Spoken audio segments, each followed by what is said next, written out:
Ang kwentong ito ay hango sa totoong buhay.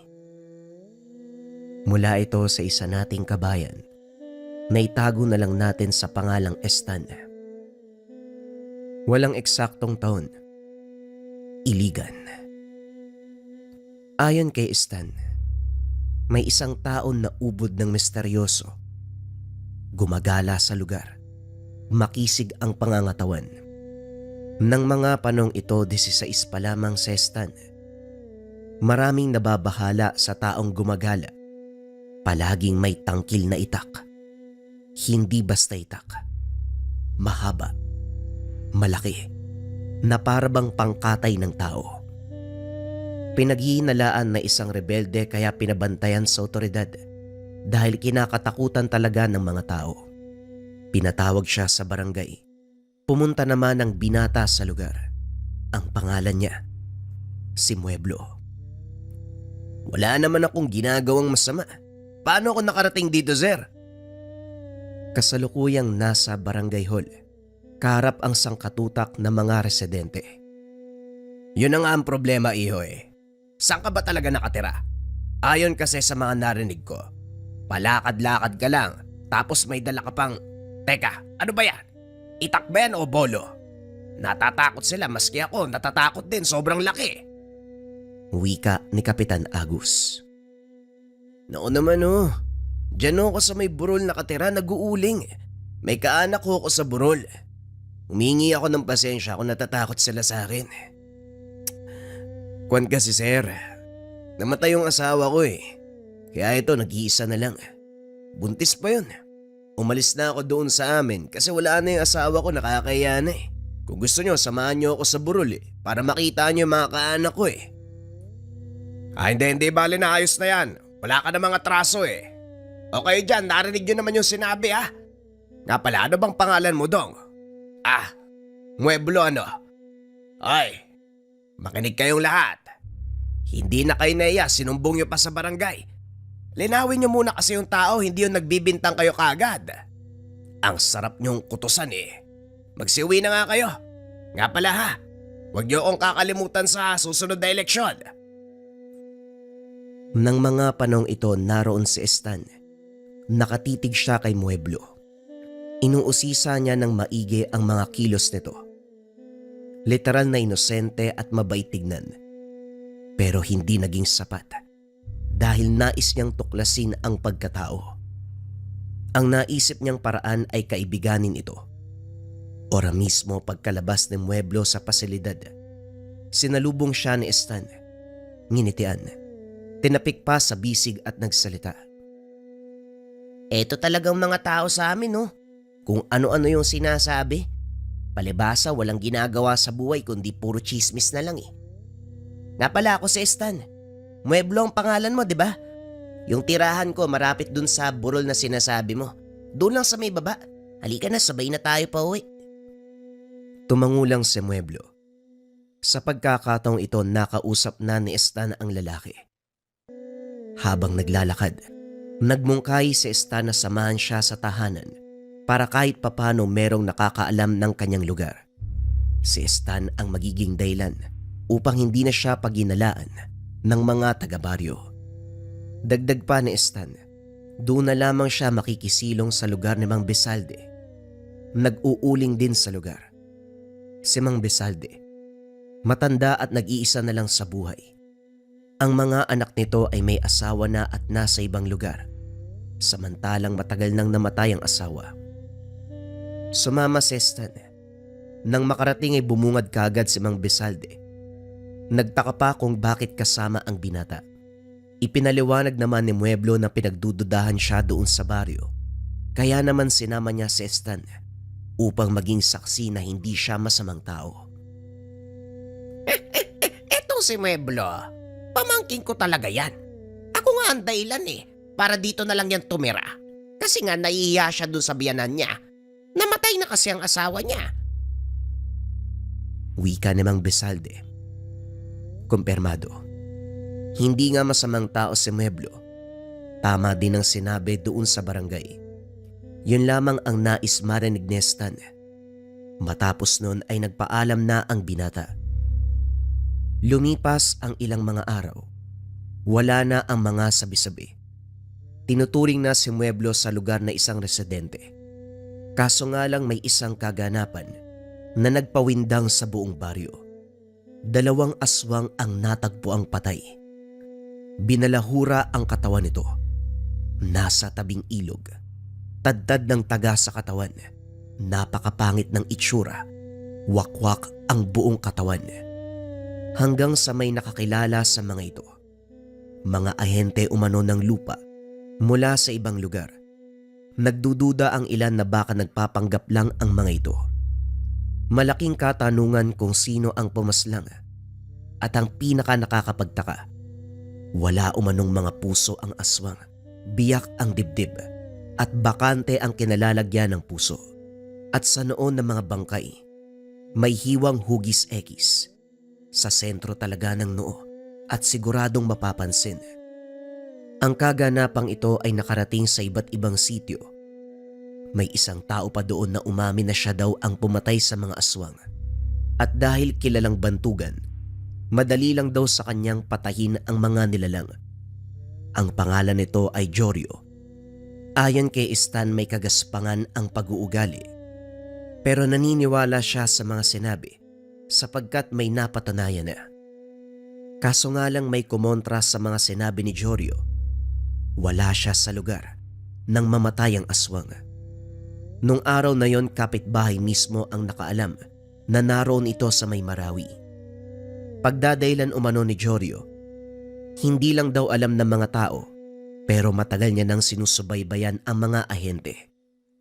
Alam niyang aswang ang mga ito at siguradong mambibiktima sa lugar. Kaya naman binantayan niya. Hanggang sa dumating ang isang hapon. Sa may merkado nagpagala-gala si Stan. Sa hindi inaasahang pagkakataon nakita niya si Mueblo. Nakabanig de sombrero at tila may pinagmamasdan. Hindi mapapansin si Mueblo kung hindi mo titignan dahil nakatago lang ito sa gilid ng tindahan. Kumakain pa ng tinapay. Pasimpleng lumapit si Stan. Nasa likod siya ni Mueblo. Laking gulat niya nang bigla itong magsalita. Kung meron kang gustong malaman tungkol sa akin, huwag ka dyan sa likod. Kausapin mo ako ng harapan. Gulat na gulat si Stan kung paano siyang naramdaman ni Mueblo. Nakita mo ba ako? Oo naman oh. Diyan oh, sa salamin ng sasakyan kitang-kita ka. Akala ko naman kung ano na eh. Meron palang salamin. Pero ano bang ginagawa mo dito? Wala naman. Kumakain lang ako ng tinapay. Gusto mo? Humarap si Mueblo sa kanya at nag-abot ng tinapay. Pero tumanggi si Stan. Ngumiti lang si Mueblo. Naglakad na patungo sa maraming tao. Hindi na nagpaalam sa kanya. Bagaman sobrang ikli ng oras ng pagkakakilala nila, nanibago si Stan. Naging suplado si Mueblo. Kaya naman sinundan niya ito. Sa pagkakataong yon ay naging maingat siya.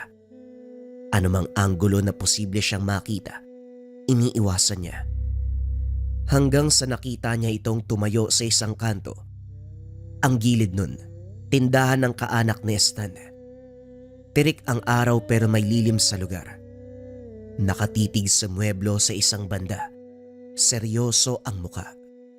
Sinipat ng binata kung sino ang tinitignan ni Mueblo hanggang sa nakita niya si Jorio.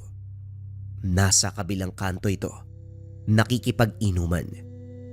Ang ingay nilang lahat. Sobra na ang tama ng alak. Titig na titig si Mueblo. Nagtataka naman si Stan kung bakit ganon ang ginagawa niya. Inobserba ang maigi dahil baka hindi si Jorio ang tinitignan. Ilang sandali pa tumawid si Jorio at naglakad patawid ng kalsada. Sinundan ng tanaw ni Mueblo. Kumpirmado. Si Jorio nga ang tinitignan nito.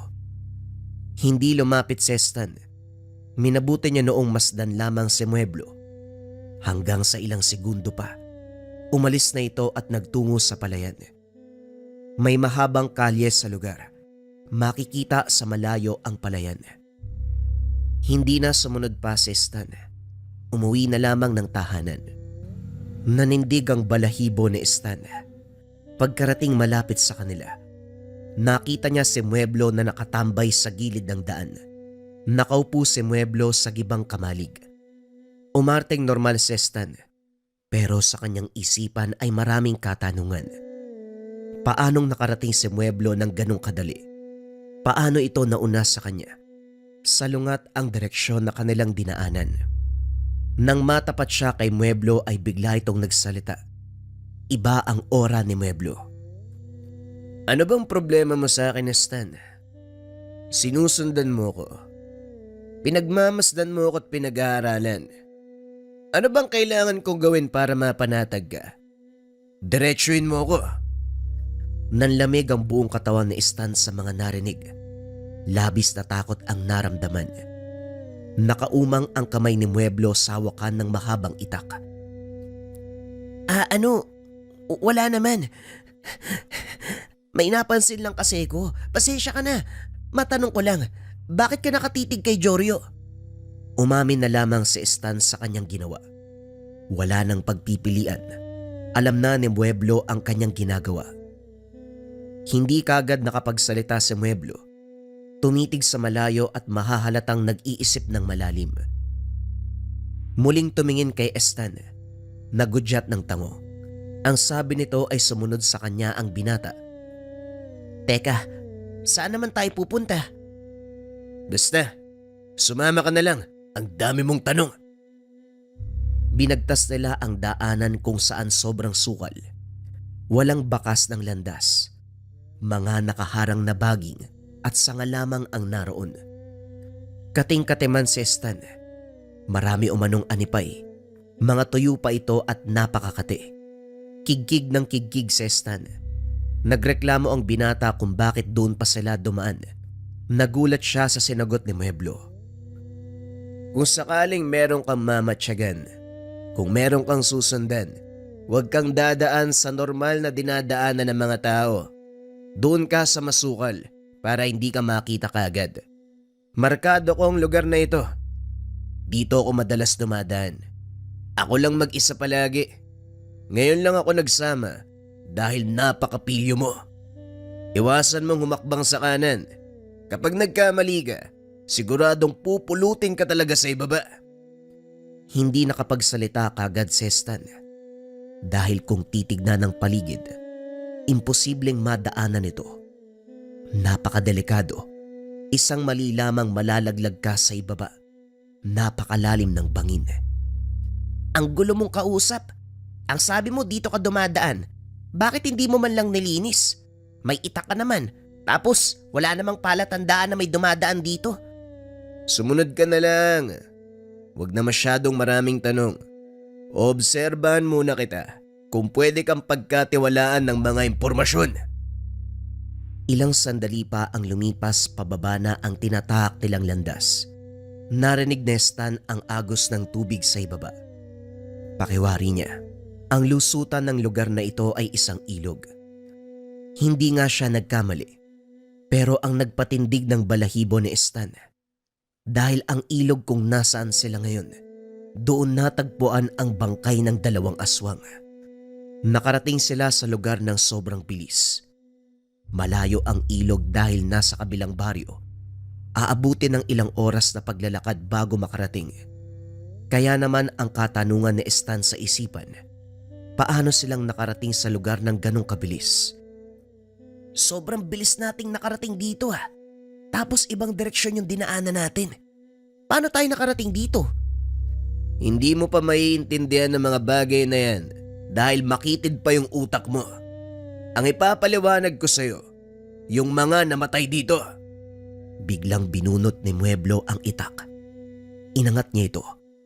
Napasigaw ng malakas si Stan na huwag siyang papatayin. Ngumiti si Mueblo at inabot kay Stan ang itak. Doon niya nakita ang markang X. Napanganga si Stan. Mabilis na sumagi sa kanyang isipan ang markang X na naroon sa noon ng mga napatay na aswang. Tumitig siya kay Mueblo at inusisa ito. Nakangiti lang sa kanya habang nakatitig. Anong ibig sabihin nito? Bakit may markang X? Sa bawat napapatay ko, iniiwanan ko ng markang X. Mahirap paniwalaan ano? Yung Joryo na nagsasabi na siya ang pumatay sa mga bangkay. Pakana niya lang yun. Ang totoo, kasama niya yung dalawa. Hinimok niya ang mga ito, nagpanggap na mga ahente ng lupa. Hindi makagalaw sa kinakatayuan si Stan sa mga narinig. Dagdag pa ni Mueblo. Yung mga aswang na nambibiktima ng tao, dinudukot upang ialay. Nagsasagawa umano ng ritual itong si Joryo. Pinuno ng malaking kulto si Joryo. Kung titignan, parang isang hamak na tao lang. Pero mayaman daw itong si Joryo. Sa bandang Marawi nakatira. Nagpapanggap lang na lokal na residente sa Iligan. Maging ang kinakasama nitong babae ay hindi daw totoong asawa. Bagkus kasapi lang ito ng kulto. Ang pinakadahilan kung bakit naroon sa lugar si Mueblo ay para kay Joryo. Naghahanap siya ng pagkakataon para mapatay ito. Sapagkat sobrang ilap, matinik, dahil isang bantugan. Nanlaki ang mga mata ni Stan. Hindi niya alam kung maniniwala ba sa mga sinasabi ng kausap. Kitang-kita niya sa reaksyon ni Mueblo na nagsasabi ito ng totoo. Hindi ito mayabang. Pero ang tanong, anong klaseng tao ito? Sa kabila naman ng lahat, nagbago ang paningin niya kay Joryo. Lumabas na masamang tao ito. Namumutawi na ang mga katanungan sa kanyang bibig. Pero hindi niya masabi ang mga katanungan. Napalitan ng pagkalito na may halong pagkamangha. Maya-maya pa ay nag-aya ng umuwi sa Mueblo. Pero ibang daanan ang tinahak nila. Doon na sa orihinal na daanan, ilang oras ang tinagal bago sila nakauwi. Nagsimulang magduda si Stan na baka isang albularyo itong si Mueblo. Kung sakaling totoo man ang mga sinabi nito, literal na isang biyasa ang tao. Hindi naman may pagkakaila sa kanya ang mga kayang gawin ng albularyo. Subalit sa pagkatao ni Mueblo, parang brutal. Tinadtad ng taga ang mga aswang. Pero bakit wala ang mga puso? Dito na siya nagtanong kay Mueblo. Pero ngumiti lamang sa kanya. Sinabing hindi niya alam. Baka kinuha ni Joryo. Nang makarating sa tahanan, dumiretso si Mueblo sa nayon. Hindi man lang nagsabi kung anong sadya roon. Inihatid niya lang si Stan at umalis na sa lugar. Susundan sana ng binata. Pero nag-aalangan ito. Alam niyang mararamdaman siya ni Mueblo. Baka mainis at mabigwasan siya. Batid niya na may palihim na hakbang si Mueblo at hindi ito pwedeng kulitin. Napakaselan. Hindi naman mawala ang pananabik sa panig ni Stan. Naglalaro sa kanyang isipan kung paanong papatay ng Mueblo ang isang bantugan at pinuno pa ng kulto. Kinagabihan habang nasa bahay si Stan, nakarinig siya ng kakaibang alulong ng aso. Nakakakilabot, nakakapanindig balahibo. Nasa may likuran nito banda, sa liblib at sobrang sukal. Itong bahay nila Stan, karaniwang tahanan na makikita sa bukid. Isang palapag na nakaangat ang sahig sa lupa. May beranda. Dalawa ang beranda at nasa likod ang isa. Kasama niya si Tatay Berting at Nanay Linda sa lugar. Pumunta ang mga ito sa kusina. Sinipat kung ano ang umaalulong. Naroon sa may likuran ang abuhan at imbaka ng mga panggatong. Kasalukuyang nasa sala ang binata. Napakamaalinsangan. Hindi niya alam kung bakit. Ang sabi naman ni Tatay Berting na ang pagkaalinsangan, isang paywatig ng aswang. Lumapit siya sa mga magulang. Bumaba si Tatay Berting at bitbit ang itak. Bababa din sana si Stan. Kaso nga lang inabisuan siya ng ama. Ang sabi wag daw bababa dahil merong aswang. Patungo ang kanyang tatay sa pinagkukunan nila ng tubig sa may balon at sobrang nababahala si Stan. Hanggang sa hindi na nakapagpigil, kumuha na din ng sariling itak. Walang sabi-sabing bumaba. Kahit sigawan pa ng kanyang ina, hindi nakinig ang binata. Inangat ni Tatay Berting ang kamay na ibig sabihin huwag gagalaw si Stan. Kitang-kita ng binata, nakatitig sa isang banda ang padre de pamilya. Ilang sandali pa nakarinig sila ng malakas na kalabog. Kasunod nun, isang tao ang wari ba na tumilapon mula sa liblib. Bumulagta ito sa likuran ng tahanan. Marami ang tinamong sugat sa katawan. Kitang-kita ni Stan, nawari tinadtad dito ng itak. Si Tatay Berting, kumaripas ng takbo paakyat ng bahay. Habang si Stan, parang napako na ito sa kinakatayuan at nakatulala. May lumabas mula sa masukal na sagingan. Nakakawindang ang itsura. Isang tao na may ulo ng malaking aso, makapal ang balahibo at may bitbit na mahabang itak. Dito na kumaripas ng takbo sa tahanan si Stan. Pumasok sa loob at sinara ang pintuan.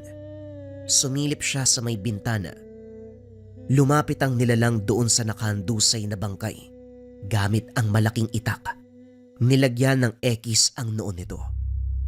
Napapitlag si Stan. Kagad pumasok sa isipan na baka ito si Mueblo. Hindi man sigurado pero malakas ang pakiramdam. Lalo na ang itak na pamilyar pa sa kanya. Yung haba ng talim, yung kulay nito, at ang hawakan, parehong-pareho sa pagmamay-ari ni Mueblo. Kagad pumasok sa kanyang isipan na hindi albularyo si Mueblo kung hindi isang aswang. Iniwanan ng nilalang ang bangkay. Ilang sandali pa sinuri ito nila Stan. Tao kung titignan ng itsura, pero pangit ang muka. Pinaghalong kambing at daga. May ngipin na kulay itim na parang sira-sira, pero lahat ng ito ay matutulis.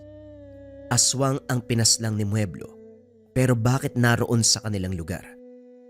Ito ang naglalaro na tanong sa isipan ng binata. Ito namang si Tatay Berting. Kagad na umalis at pinagbigay alam ang nangyari. Maraming taong dumagsa.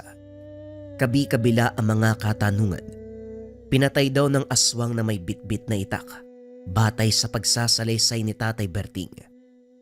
Pero itong si Stan, nanatiling tikom ang bibig.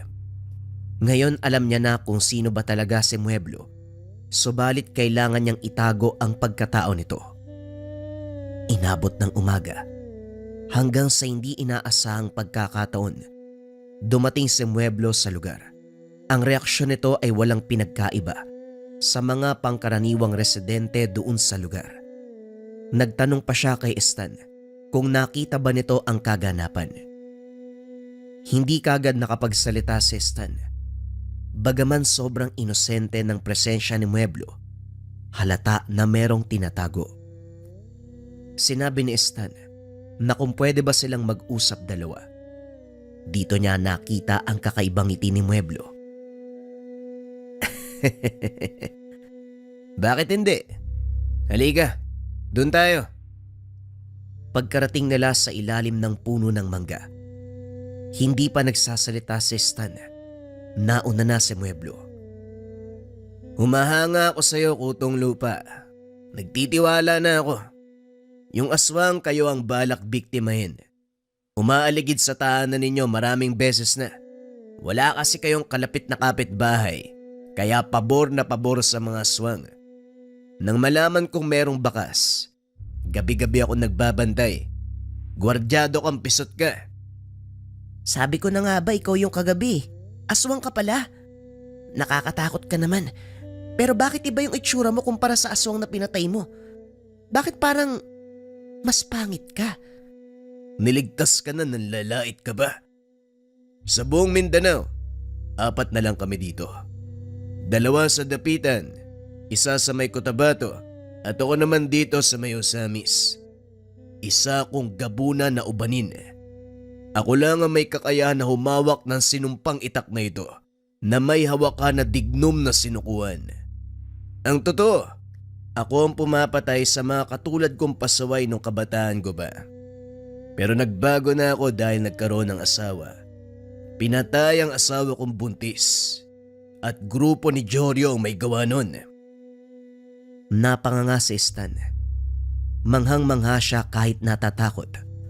Nagpatuloy sa pagsasalita si Mueblo. Huwag daw magpakumpiyansa dahil ang aswang na nagtatangka sa buhay nila doon pinatay. Kaya naman siguradong may aaligid na iba pang aswang. Inabisuan na lang ang pamilya na huwag lalabas ng bahay sa gabi dahil siya umano ang bahala. Mas maganda kung magiging maingat dahil mahati lang ang atensyon ni Mueblo. Matapos makapagsalita ay umalis na si Mueblo. Napailing na lang si Stan. Hindi niya lubos akalain na isang halimaw si Mueblo. Marami pang tao sa kanila kaya hindi umalis si Stan. May lakad dapat ito dahil nga kinakailangang ipastol ang alagang baka.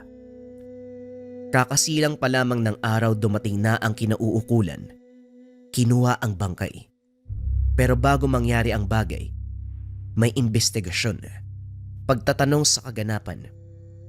Pagkaalis sa mga tao, nakita ni Stan si Mang Bezalde. Naroon sa likod ng tahanan, may kung anong sinasaboy. Nagtaka ang binata kaya lumapit siya dito, pero kagaya ng nangyari kanina, hindi pa siya nakakapagsalita ay nauna na si Mang Bezalde. Alam mo na pala ang patungkol sa kanya. Hanggat maaari, huwag mong sasabihin kahit kanino hanggat hindi pa nauubos sa mga salot dito. Namumukod tangi siya. Isang gabunan na bihasa sa paggamit ng itak. Katangi-tanging gabunan na may dugong dibino. Matanong ko lang po, Mang Bezalde. Ano po yung sinasaboy niyo? Apog! Pambasag na mga marka dito. Wala ka kasing alam sa mga ganito eh. Tignan mo yung mga mata mo. Nagsiga ka nga lang, di naman uubra yan. O siya, etong apog na nilagay ko, pangpaasiwa din sa mga aswang na maaaring umaaligid dito. Puwat ng kaganapan, isa akong albularyo. Ako ang tagalinis sa mga nagawang hakbang ng gapunan. Pero babalikan ko lang yung sinabi ko ha. Huwag na huwag mong kakalimutan. Kapag merong nagtanong kung bakit ako naparito, sabihin mo na lang magkaibigan tayo. Tumango na lang si Stan kahit wala masyadong naintindihan.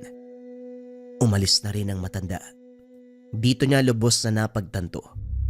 Magkasabwat si Mang Bezalde at Mueblo. Mas lalo pang lumakas ang kuryosidad ng binata. Mas lalo niyang kinaibigan itong si Mueblo. Pero pagsapit ng gabi, may nangyari na naman. Hindi alulong ang narinig nila sa paligid ng bahay. Bagkus tunog ng malaking butiki. Umieko pa sa buong lugar. Anak ng pot naman oh, aswag na naman. Pero ibang aswag to, butiki. Kung hindi ako nagkakamali, tik-tik ang nasa paligid ng bahay natin. Teka, sandali nga. Tay, wag kang lalabas. Meron pong nagsabi sa akin, hindi tayo pwedeng lumabas ng tahanan kapag merong nagpaparamdam na aswang. Di ba nga dito nangyari yung pagpatay kagabi? Hindi may pagkakaila na babantayan ng aswang yung lugar natin. Mabilis na umarang si Stan sa pintuan ng likod ng bahay. Naroon kasi ang tinig ng tiktik. Nagtanong ang tatay kung sino ang nagsabi. Ayon kay Stan, isang kilalang albularyo. Hindi na sumabat pa ang padre de pamilya. Subalit ang nanay niya noon, hindi napapanatag. Yakap-yakap pa ang Birheng Maria. Nagmumuni-muni. Hanggang sa umalinsangan, may kasama pa itong napakabahong amoy. Kakaiba.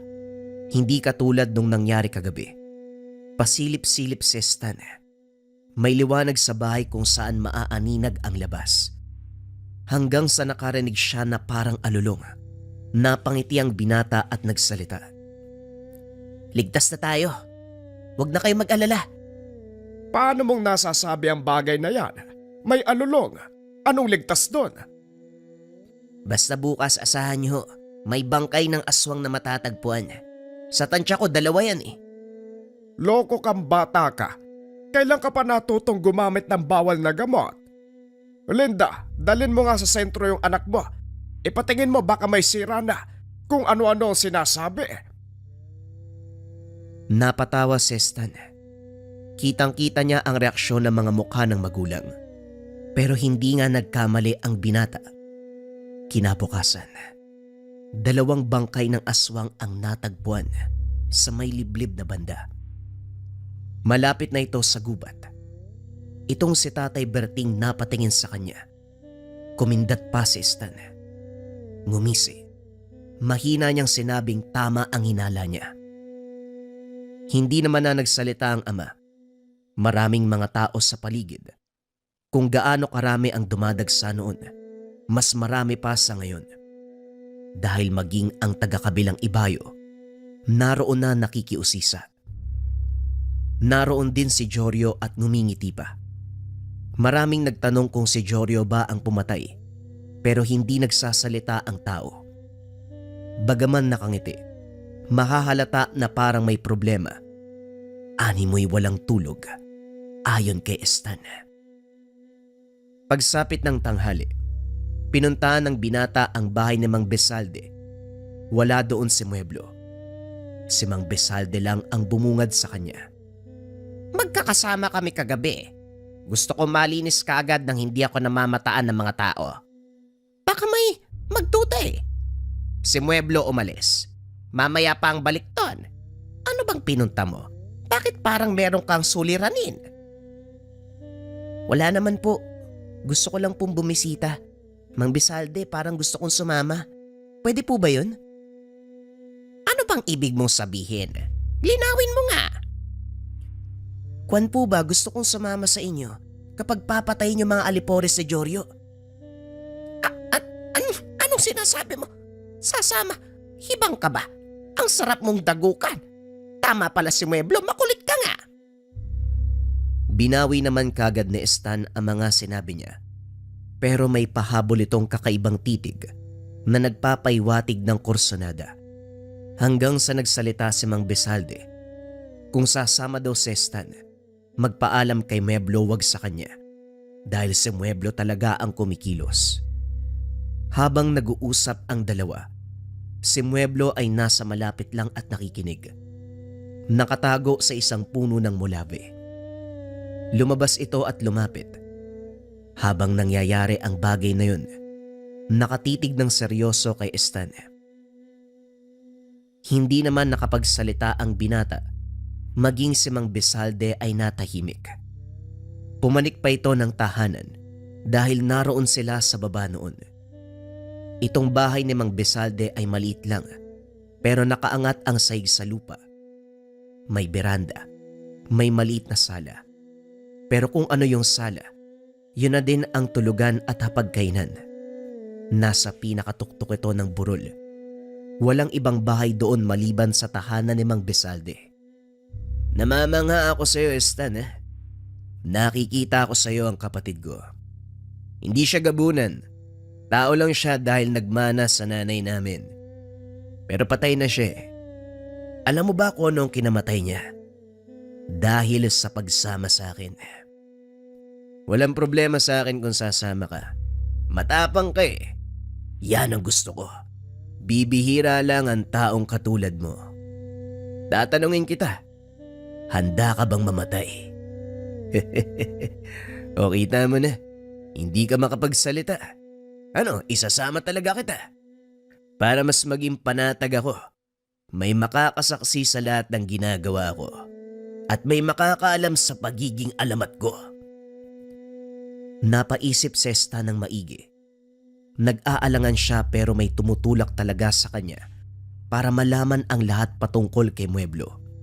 Gusto niyang malaman kung paano itong pumatay at kumilos. Kung gaano kabiyasa sa itak habang nasaan yung aswang. Isa pa, nung mga panahon na nagtungo sila sa ilog ng napakabilis, gusto niyang malaman kung paano ito nangyari. O sige, sasama ako. Pero may mga kondisyon. Sasabihin mo sa akin ang mga nakakamanghang bagay sa'yo. Huwag ka rin mangiiwan, huwag kang manggugulat, at saka magsipilyo ka kung paminsan. Ang baho ng bibig mo eh. Walang yan tao to. Parang ako pa yung tagilid ngayon Parang ako pa yung nagpupumilit, may mga kondisyon ka pa. Bueno, natutuwa ako sa mga sinasabi mo. Sige, gagawin ko ang gusto mo pero may kondisyon din ako. Huwag kang tatakbong kabuti ka ha. Mamaya sumibat ka kapag natakot ka Yung tapang na nakikita ko ngayon, panindigan mo. Bukas, o hindi kaya naman sa makalawa, dadalaw na lang ako sa inyo. Kapag nakita mo ako sa lugar, alam mo na ang ibig sabihin. Sige na, umuwi ka na. Mang Bezalde, huwag mo nang kausapin yan. May saltik yung binatang yan Saan ka ba makakakita ng ganyang kalakas yung loob? Ano ba, umuwi ka na? Yung mga baka nyo pastol mo naman yun. Nalilipasan na ng gutom Hindi na kumibo pa si Stan. Umuwi siya noon. Pero habang naglalakad para bang nagsisisi si Stan, dito niya napapagtanto lahat ng kayabangan, lalo yung umiral sa kanya kanina. Subalit wala na. Nakapagbitaw na ng salita at dapat itong panindigan. 3 araw mula nung biglang napadalaw itong si Mueblo, nagkataon pa talagang wala doon si Stan. Mga magulang lang ang naroon. Nagtataka ang mga ito sa pagdating ng tao. Nagtanong kung ano ang sadya. Sinabi naman ni Mueblo na si Stan. Magkaibigan sila ni Stan. Akalain yun, masipag pala yung anak nyo. Gusto magpaturo sa akin sa pag-uuling Nasaan po ba si Stan? Nang mga sandaling ito nasa bulwagan ng bahay si Mueblo, nakadungaw naman sa kanya doon sa beranda ang mga magulang ni Stan. Ayon kay Tatay Berting, antayin na lamang dahil mamaya dadating na. Inilipat lang ang mga alaga nilang baka.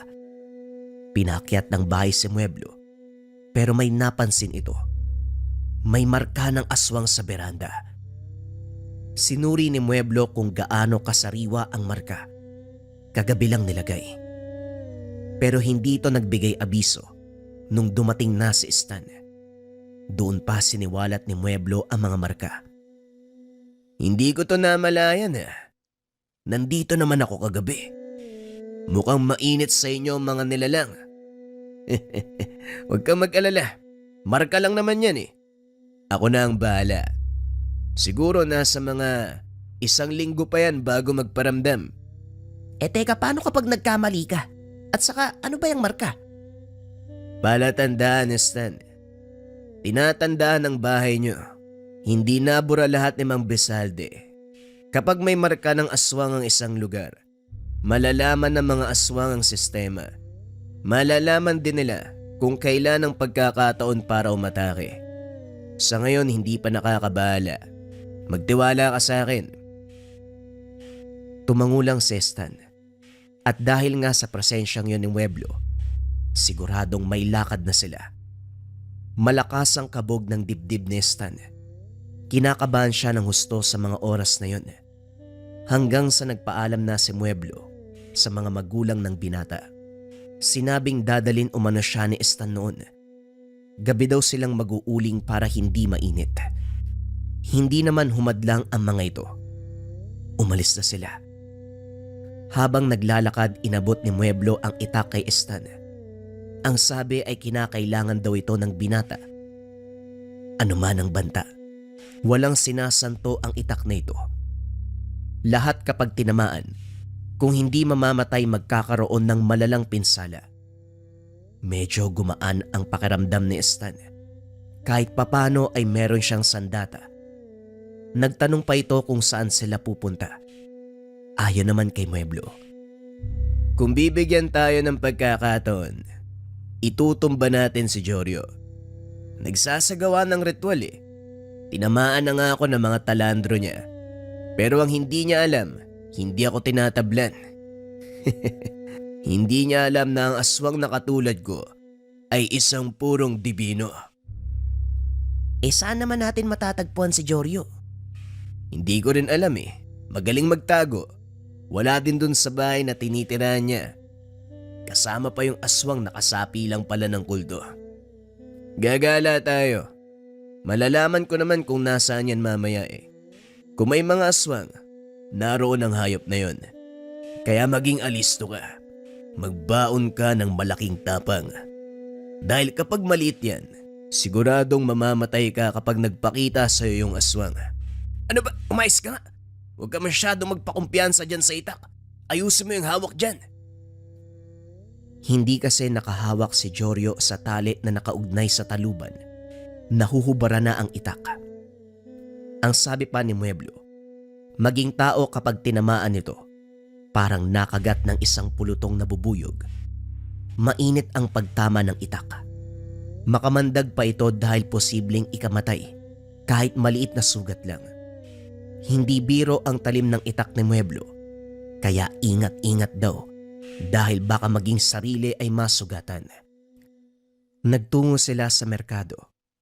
Maraming tao kapag malapit ng gumabi. Nagtanong si Stan kung bakit doon. Dagdag pa nito, papatayin ba nila si Jorio sa maraming tao? Hindi. Kaya tayo naparito. Dahil inaalam ko pa kung nasa ng mga alipores si Jorio. Ano bang sabi ko sa'yo? Kung nasa ng mga aswang, naroon din siya. Sandamukal na aswang ang nasa panig niya. Dahil lalong nanganganib ang buhay niya sa akin. Bagaman may pinapakawalan siyang talandro na tumatama, hindi niya ako kilala sa personal. Hanggang sa mga naiwang bakas lang siya bumabatay. Mga bakas na hindi nabura ni Mang Besalde. Dito ka lang, tignan mo kung saan ako tutungo. Kung sino ang lalapitan ko. Aswang yan. Wika ni Mueblo. Nasa iskinita si Stan. Sinusundan niya ng tingin si Mueblo. Tumawid ng kalsada. Malapit na ito sa tindahan ng kaanak ni Stan. Umupo si Mueblo sa isang mahabang upuan. May katabing dalawang tao. Nanigarilyo si Mueblo. Sabay titig kay Stan. Itong sigarilyo, sinalo ng kamay ni Mueblo ang abo. Sabay tapik sa isang tao. Parang wala lang ang kaganapan. Tapik na hindi kapansin-pansin. Bumalik na ito sa pwesto ni Stan. Ang sabi namarka niya ang isang aswang. Yung dalawang nakaupo. Mga aswang na nagkukunwaring mangangalakal. Aantayin lang nilang umalis at saka susundan. Nagtanong naman si Stan kung paano kapag biglang nawala ang mga ito. Meron silang marka sa akin. Kahit saan yan magpunta, siguradong malalaman ko. Yung agyo ng sigarilyo, marka yun? Oo, pero may kasamang orasyon. Mas mabisa ang abo kapag minarkahan. Mabisa din ito sa pagtanggal ng marka. Kung minsan, ito ang ginagamit ni Mang Besalde, pero umaasa talaga siya sa apog. Abo din naman kasi yun. Sipitin mo lang sa kilikili mo ang itak. Mahaba naman ang galamay mo eh. Baka kung ano pang masabi ng mga tao kapag nakita sa'yo yan. Sinunod ito ni Stan hanggang sa nakita niyang naglalakad na ang dalawang tao. Kapwa ito na nasa hustong edad. Sumunod kagad ang dalawa. Kung saan tutungo si Mueblo, doon din dadaan si Stan. Huwag lilingat dahil maiiwan siya. Habang naglalakad, pahintu-hintu sila noon hanggang sa tuluyang umanong nakarating sa kalsadang bihira na lang ang mga tao. Ang unahan, masukal. Isang crossing ito at doon lumiko ang dalawang lalaki. Malapit na si Jorio.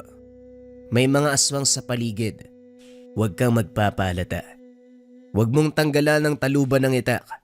Dahil ang talubang yan, isang uri ng kahoy na malakas magtago ng karga. Hindi malalaman ng kung sinong biyasa na ang nilalaman niyan ay sinumpang itak. Sumunod ka sa akin. Kabisado ni Stan ang lugar. Iniisip niya noon na baka doon nakapuslit itong si Jorio sa isang nayon na kung saan may mga kaanak siya dito.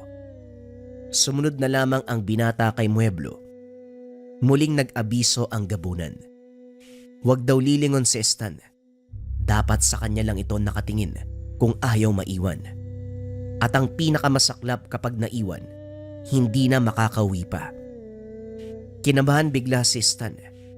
Nagtanong pa ito kung bakit. Naalala mo ba yung ginawa natin noon? Yung pumasok tayo sa masukal na lugar tapos sa ibang lugar tayo lumabas. Yun uli ang gagawin ko sa ngayon. Huwag ka nang tanong ng tanong, wala ka sa tiyempo. Ituturo ko sa iyo ang lahat pero hindi muna sa panahon na ito. Hindi na nagsalita pa si Stan. Ilang minuto pa ng paglalakad. Gulat na gulat ang binata dahil nasa kabilang baryo na sila pagkalabas sa masukal na bahagi. Natatandaan niya ito. Natitiyak niyang sa kabilang baryo ngayon. Ang postura ng lugar ay parang rolling hills. Nasa itaas sila banda. Kitang-kita na Stan ang mga kabayan sa ibaba. Salungat ito sa tinahak nilang landas. Patungo kasi silang kanluran. Pero ngayon nasa timog sila lumabas. Napakamot siya sa ulo. Magtatanong sana siya. Kaso nga lang. Sa kaliwa, merong aswang. Naramdaman ka. Walang ya, nakalimutan ko lagyan ka ng sabulag. Naku naman, parang matutulad ka ata sa kapatid ko. Diyos ko naman, may gagawin ka pa pala. Bakit mo ko dinala kaagad dito? Kasalanan ba ang makalimot? Basta maging alisto ka. Dahil paparating na ang aswang. Ibigay mo muna sa akin ang itak. Kagad inabot ni Stan ang itak sa kasama. Maniwala kayo o hindi. Bigla na lang nagubad ng damit itong si Mueblo. Mabilis na pumangit ang itsura. Parang may pagkademonyo. Inunat ang katawan. Ito ang postura ng gabunan na nakita niya noon. Dilaw ang mata na may nagbabagang pula sa gitna.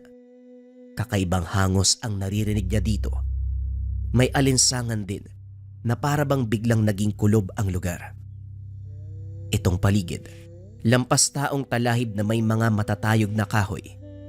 Binunot ni Mueblo ang itak. Kasunod nito, bumuelo ng pagtaga. Dumapa ka!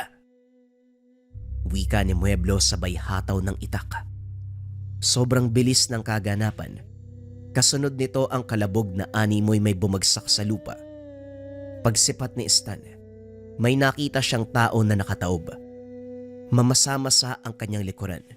Natapunan siya ng dugo pagkatama ng itak. Magbilang ka.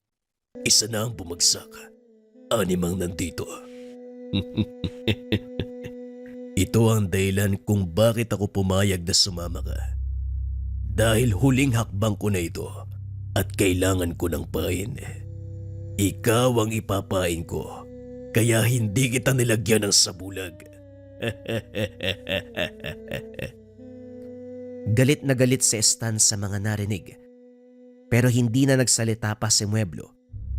Maliban na lamang sa malaking bibig na nakangiti. Hanggang sa tinaga ni Mueblo ang dibdib ng aswang. Dinukot ang puso at saka sinubo sa bibig. Ganun na lamang ang panglalaki ng mga mata ni Stan. Si Mueblo pala ang kumukuha sa puso ng napapatay nito. Kinakain niya. Nasuka si Stan. Gusto mo bang tikman? Ito ang nagpapahaba ng buhay ko. Pwedeng puso ng tao, pero mas maganda ang sa aswang. Dahil hahaba ang buhay ko. Huwag kang mag-alala. Hindi pa naman ako nakakakain ng puso ng tao. Iniiwasan ko yun. Tikman mo. Tikman mo ang puso ng aswang. Masarap yan. Magiging malakas ka. Kung kutusan ko kaya yung mukha mo? Walang yang to. Ako pa yung pinain mo. Ganyan ba yung ginawa mo sa kapatid mo? Hindi. Sadyang hindi ko lang siya naprotektahan. Albularyo ang kapatid ko. Pinag-aral ng karunungan para magabayan ako. Hindi magiging madali sa akin kung wala akong kasanggang isang albularyo. Malamang, matagal na sana akong patay. Kaya nga nariyan si Mang Besalde, di ba? Siya ngayon ang tumutulong sa akin. Halika na dahil paparating pa ang dalawa. Maging alisto ka dahil ikaw ang sadya. Hindi ako mahihirapan ito dahil lalapit sila ng kusa. Nataranta si Stan. Hindi magkawari ang binata. Parang gusto niya noong tumakbo. Hanggang sa naglakad ng kalmado si Mueblo, bigla nitong tinaga ang mga damo. Maniwala kayo o hindi, may umungol. Kasabay noon ang paglitaw ng isang aswang. Nakatayo lang ang aswang nang hindi niya nakita. Nasilayan niya lang yun ng taga-ina ni Mueblo. Hindi pa ito natapos. May aswang na biglang tumungtong sa sanga ng isang puno. Sabay lundag patungo kay Stan. Pero bago pa man makarating sa kanya, humiwalay na ang ulo sa katawan. Ito na yung ikatlong hayop. Mag-abiso ka naman kung saan manggagaling. Sa akin pa talaga patungo. Mali mo, hindi ko mailagan. Ano bang sinabi ko sa'yo? Ikaw ang pain, hindi ba? Malamang sa'yo tutungo. Pero wag kang mag-alala. Ni katiting na haplos hindi mangyayari sa'yo. Matatamaan ka lang nila pero wala ng buhay ang mga yan. Maging alisto ka.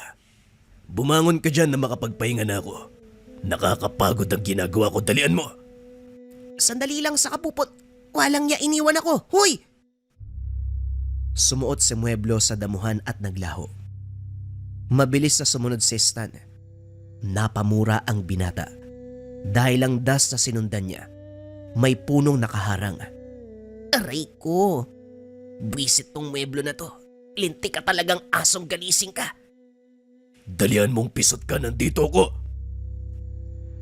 Parang daga si Stan. Imbis na tumakbo, gumapang na lang ito. Madilim at masukal. Ilang sandali pa nakarating na siya sa maisan, kung saan naman maraming bahay sa unahan. Napamura ang binata. Hindi niya makita si Mueblo, pero bigla na lang may humawak sa kanyang batok. Dahan-dahan siyang inangat. Bakit ka ba gumagapang? Napakabagal mong kumilos. Nandito na tayo. Nakikita mo ba ang bahay na yan? Nariyan si Jorio. 3 pang aswang ang kailangang patayin bago kami magtagisan ng lakas ni Jorio. Paanong hindi ako gagapang wala namang matinong daanan? At saka, bakit nasa baba tayo kagad? Kanina lang nasa taas tayo ah. Yan ang sekreto ng mga gabunan. Sinadya kong lagyan ng marka nang sa ganon hindi ka mawala sa paligid ko. Kung saan ako tutungo, doon din tayo magkikita. Umayos ka na nga dyan. Naduduwag ka na ba? May palapit na aswang. Ito ang ikatlo. Nagpapalipad na din ng orasyon si Jorio. Walang panama ito sa kanya. Maging kay Stan. Dahil bukod sa marka na inalagay ni Mueblo, may poder na din ang binata sa katawan. Panandalian lang ang poder. Pero sasapat na ito sa loob ng mga oras na itinakda ni Mueblo para patayin si Jorio.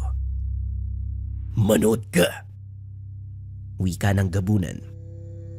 Umabante ito ng lakad. Yung maisan ay pinaghawi ni Mueblo. Akala pa ni Stan ay may kalaban na. Pero gumagawa lang ng espasyo itong gabunan upang makita ni Stan ang kaganapan. Ilang sandali pa, dito na lumabas ang 3 aswang. 2 dito nakadapa sa lupa. Ang isa ay nakatayo lang. Pero lahat ng mga yon, pangit ang muka. Lahat ng mga ito, nakatitig kay Stan. Mabaging langit, gabayan niyo po sana ako. Huwag niyo po sanang hayaan na masaktan ako dito. Bakit ba kasi sa akin nakatitig yung mga yan eh? Naku naman oh! Matapos magsalita, sa hindi inaasahang pagkakataon, sumugod bigla si Mueblo. Hindi man lang nakaporma ang mga aswang. Mabilis ang kilos si Mueblo. Pinagtataga niya ang mga kalaban. Kitang-kita ni Stan kung paanong gumamit ng itak si Mueblo na para bang mandirigma ng unang panahon. Matinik at talagang napakabihasa. Itong isang aswang, lumaban, pero nang sumunggab, sinakal lang ni Mueblo at sinaksak sa dibdib gamit ang itak. Nanginig ang katawan, mabilis na binawian ng buhay. Ang natira, gumapang at malulubha na ang tama. Isa-isang pinagsasaksak ni Mueblo ang mga ito sa likod. Patay din kaagad ang mga yon. Ito na ang mga sandali. Si Jorio na lang ang nasa harapan. Akala ni Stan pupunta nila ang bahay, pero lumitaw na si Jorio. Kitang-kita ang pagtataka nito. Nawari ba gulat sa mga nasilayan? May bitbit na itak at mas mahaba ito kumpara kay Mueblo. Kumusta? Baka naman nakikilala mo na ako sa ngayon. Natatandaan mo ba yung buntis sa pinatay mo? Doon sa bukira ng Osamis. Kung may natatandaan ka, asawa ko ang pinatay mo. Kung sakaling naroon ako nang mangyari ang kaganapan, siguradong ubos kayo sa akin.